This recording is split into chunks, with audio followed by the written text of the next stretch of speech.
I'm genuinely surprised that in all my years of gaming, I hadn't played Teslagrad sooner. Its charming graphics and genuinely fantastic puzzle mechanics are exactly what I look for in indie games, and Teslagrad does not disappoint. And yet here I am, 3 years after its original release date, still having not played it. So what gives?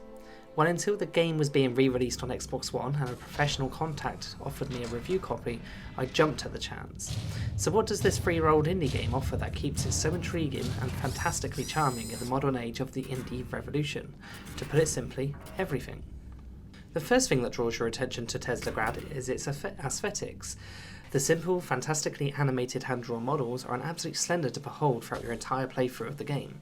I found myself often standing and admiring the animation that was unfolding before me, especially in the final fight scene, where the evil king of the world's animation is absolutely sublime, leading myself to many unwanted deaths due to the eye candy on display.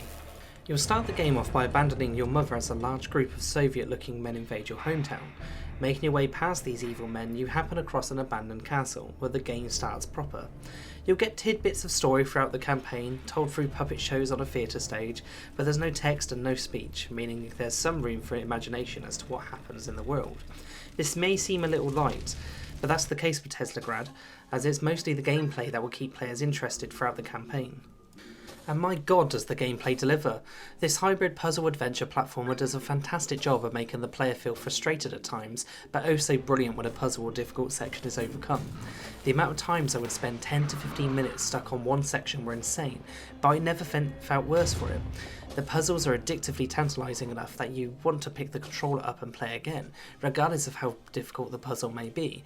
No matter how many times Teslagrad punches you to the floor, you're bound to get back up again just to show it who's boss. The puzzles throughout the campaign revolve around electromagnetism, with red and blue different types of magnetism adjourning many different rooms. Just like real electromagnetism, should an item's colour be the same as another, it will be repelled. Have the opposite colour/charge and the item will attract. It's simple in theory, but can make for some extremely complicated puzzles, as well as some frustrating platforming sections, especially later on once you start getting new power-ups which revolve more and more around your own reflexes rather than the puzzles. The abandoned castle holds many secrets, and like any true Metroidvania game, many collectibles that are hidden behind tantalisingly easy puzzles that can only be recovered once you have the necessary power-ups. Whilst other Metroidvania games can feel obtuse and annoying when they do this, Teslagrad instead feels rewarding in doing so, ensuring you're constantly wondering what awesome power-ups lay before you to enable such an impossible jump. Upon your travels through the tight corridors of the castle, you'll also encounter boss fights. In these fights, you'll need to watch the attack patterns of the bosses and attack when needed. Sounds simple in theory, but I lost far more lives than I would like to mention whilst taking them on, with one boss even requiring me to look up a video guide on how to defeat it. But for all the good I've said, there are some drawbacks. The music, for example, can have some absolutely lovely moments, but for the most part it takes a back seat, and is far too subtle to even notice that there's music playing at all throughout the main campaign. Another annoyance was the somewhat annoying collision bugs that sometimes manifested throughout the campaign. These would happen when an obstacle was moved, but should you go back to the original location of it, your character will push against an invisible wall.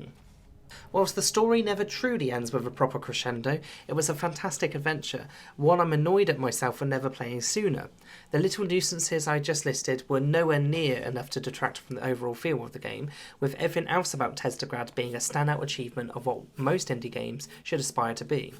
Aesthetics, polish, puzzles and action are just some of the wonders Teslagrad brought to the table, and 3 years on, they're just as good as ever.